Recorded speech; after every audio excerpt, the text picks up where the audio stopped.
That's at least 9 foot tall, at least.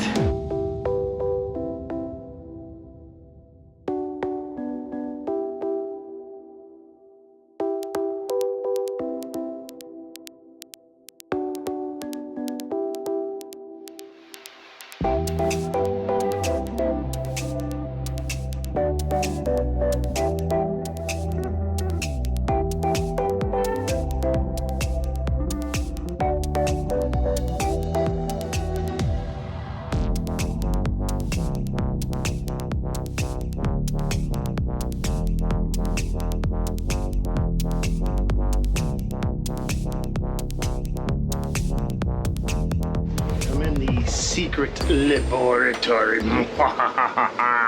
That's actually the filtration for my giant aquarium. It's all natural. It's a completely hydroponic system. But that's probably not why you guys are tuned in, right? You want to see me go out and have some adventures blowing back snowbanks. And if that's what you're tuned in for, well then you're at the right place, because that's where I'm going now. Except to make the night a little bit more interesting, instead of it snowing, it's now raining. And it's February. Like they say in Minnesota, if you want to see all 4 seasons, just wait 10 minutes. So let's get out there and let's start blowing back some ice banks. Because basically what's happening at this point, we got these giant mountains of snow and the rain is coming down and it's freezing and then turning them into solid banks of ice. So our night should be pretty interesting. In fact, the next 2 or 3 nights should be pretty interesting. But let's just dive into it and see what's gonna be happening out on the site. Is it plugged up? Oh yeah. Oh yeah, you buggered her up good, didn't you? Hey, you haven't had a break yet, so I'm gonna let you take that down to the gas station and check the tire pressure. On the tires? Okay. Yeah, they don't feel quite right.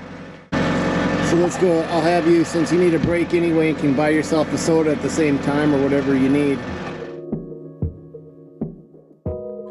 Luckily for us, we have a gas station right down the hill from our new snow plowing accounts, and we can top off air, gas, diesel, snacks, whatever the guys need. It is awesome being able to have a resource like that so close to home. Base.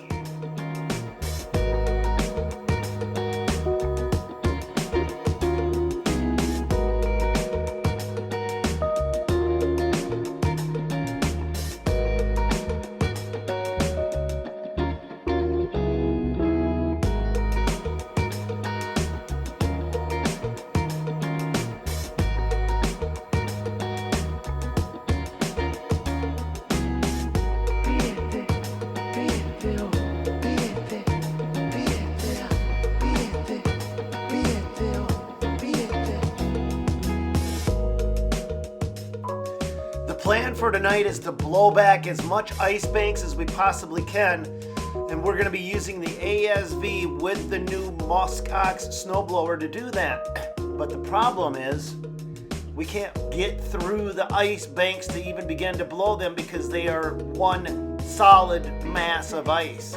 So we're going to use the skid loader with the bucket to help break some of that up.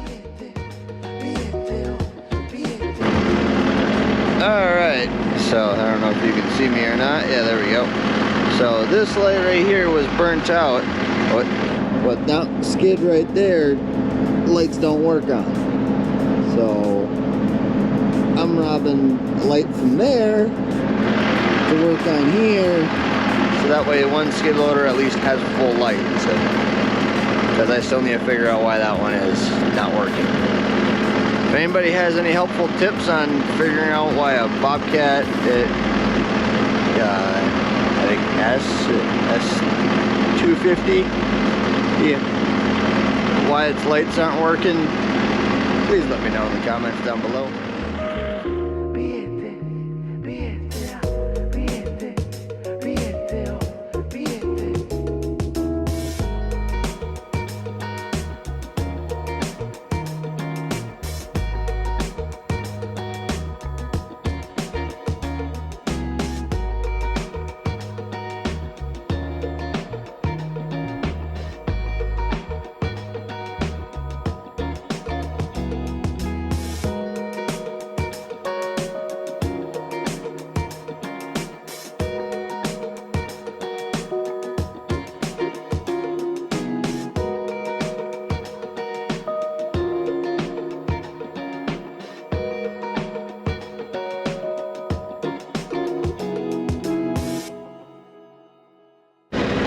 right?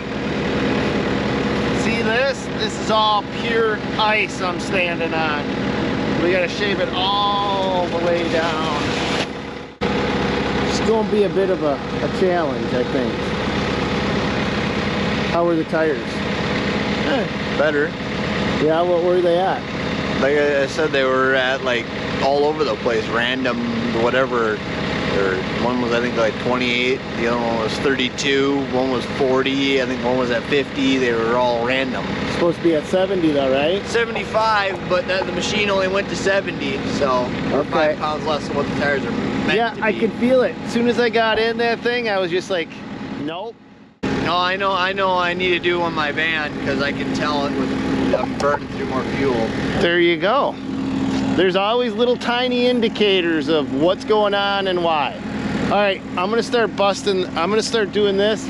If you wanna go behind me and grab it out of the curb and pick it up and throw it up, that's probably gonna work.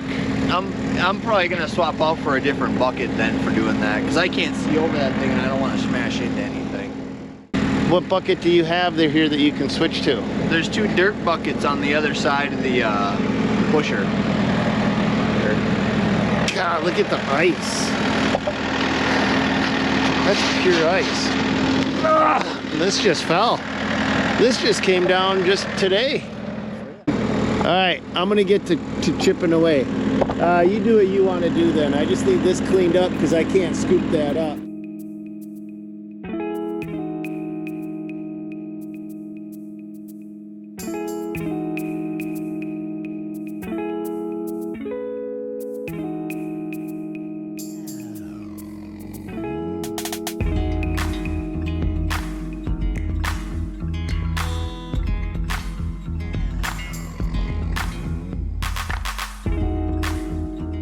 Instead of taking it all down at once, I learned pretty quick that it works a lot better if I just shave it off in layers, one at a time.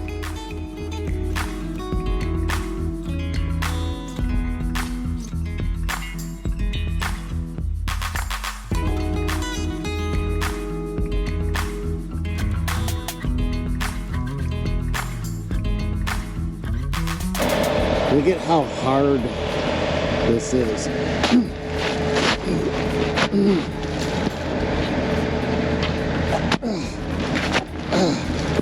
That's not going anywhere. That thing is working. That's not just snow, that's just solid ice we're blowing.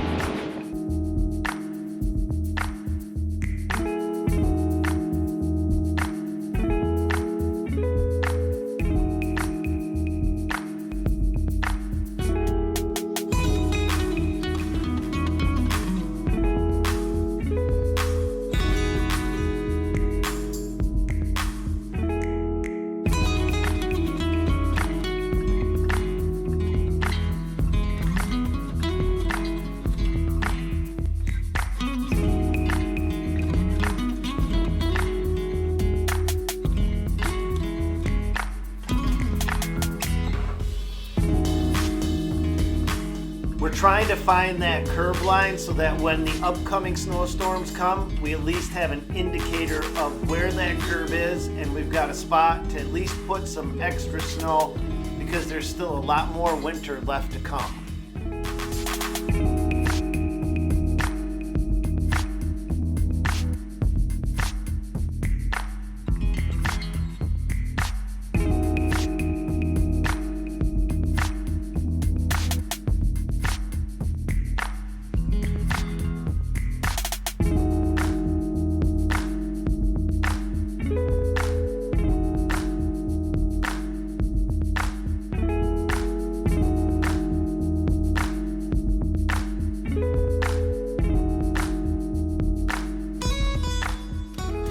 And the ice that we're currently dealing with is definitely messing with the muskox snowblower. And I really don't feel like sticking my arm down it like Zach did, so I'm just gonna bang it out.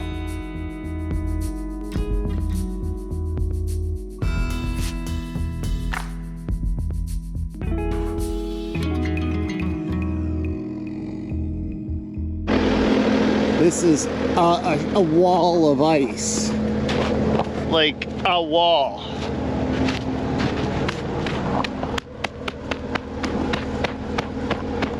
forget it. I'm gonna wreck that blower. This is pure ice. I can't even get through it with a bucket.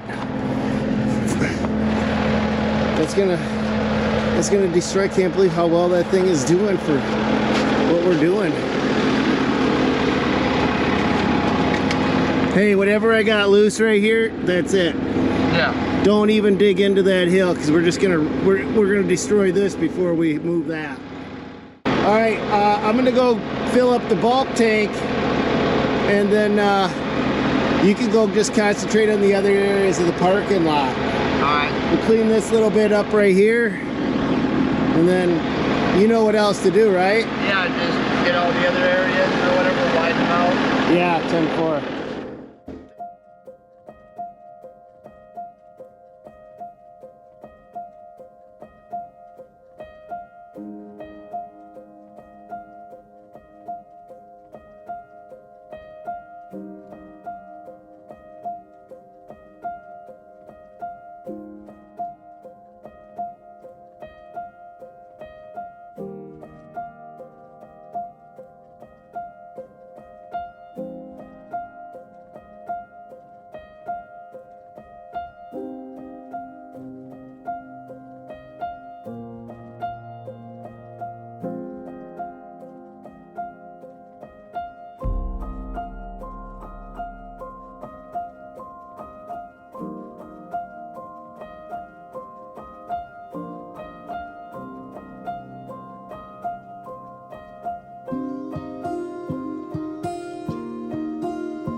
About this snowblower is it allows me to do additional services after the initial snowstorm has finally gone through and passed. And also, equipping my skid loader with a snowblower attachment allows me to charge a premium price that I typically couldn't get if I just had a snow pusher or a snow bucket on. So if you guys are looking at getting one of these snowblowers, just understand you can get anywhere from 50 to 100 extra dollars per hour just for the snowblower alone, besides what you can get for the skid loader on top of it.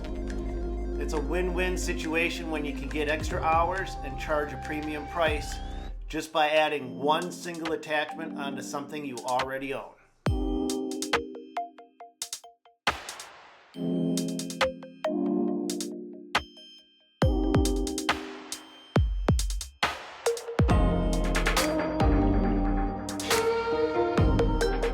But of course, a setup like this doesn't come cheap. You've got to be aware of what you're getting into before you get into it. The skid loader comes in anywhere from $70,000 to $80,000, and then the snowblower attachment on the front of it is another $15,000. Putting this setup like you see here, just a titch under $100,000.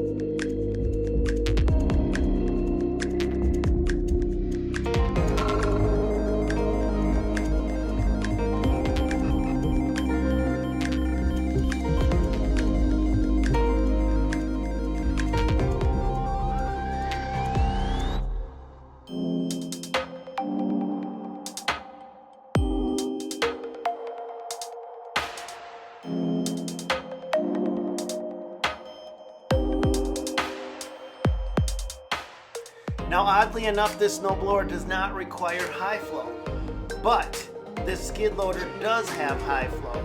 So if you have a skid loader that doesn't have high flow, it's not the end of the world to use this snowblower.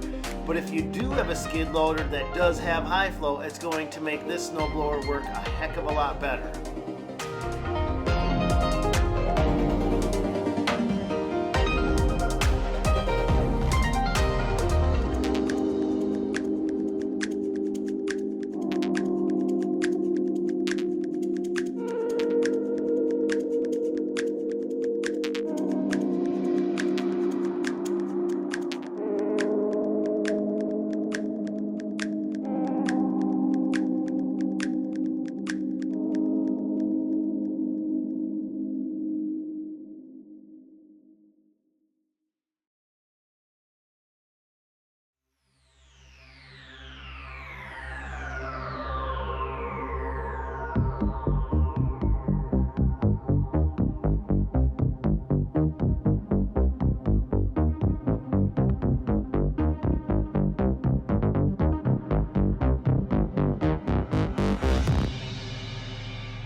Found my trailer hitch. Yeah. It's back here. I've been looking all over for that son of a duck. Have you actually been? Yeah. No, it was down at the yard, so I just grabbed it. It was at the yard? Yeah, it was in the shop. What? Nice. Yeah, seriously, it was in the shop. So I just grabbed it and threw it on there one day. That's Jake. Oh, is it Jake? That's Yeah. who did it? Oh. Yeah. Well, if you want it back, I could throw my old hitch on there, too. What do you got for an old one? Just the same, the one that was on the single cab. What is it? What was it? Just a standard hitch, I don't know. Just a piece of crap? Yeah, just a regular hitch. Not a $250 hitch like that one was. Keep going. Oh, is it that much more? Oh, no, keep going. Yes. $350 No, keep going. I bought that son of a duck. for $450? Keep going. No, you're... No, because it's got the plate and the receiver and the whole 9 yards. That was about $450 to $500. Little titch under $500. You can't get a hitch anymore for anything. Well, I'll give that one back to you because I think the ones that was on the single cab were just cheap ones that have been around for a while. Okay, well you can keep it. I don't need it. What's going on out here? Oh, we're just moving these piles here to clear up for these handicaps parking here. Oh, jeez, there's some more handicap spots here. 4 was like seriously out another probably 20 feet that way. So what is he doing? He's just throwing it in the lot and then you're pushing it down to the other end? Exactly, yeah. All right. I'm going to stick around for a bit. I got to help Zach bust up some of them ice chunks because it's just not blowing right. Yeah. So, all right, well, I'm going to set up a time lapse out here and we'll go from there.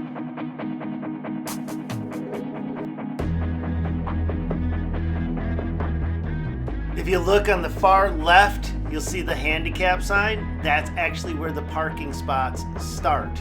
That's how much snow we've gotten over the season that has completely taken over all of the handicap spots, and those got to be cleared up and cleaned out.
Hope you enjoyed riding along on today's adventure, you guys. If there's anything you want to see, just let me know in the comments down below. But that's it for this one. God bless.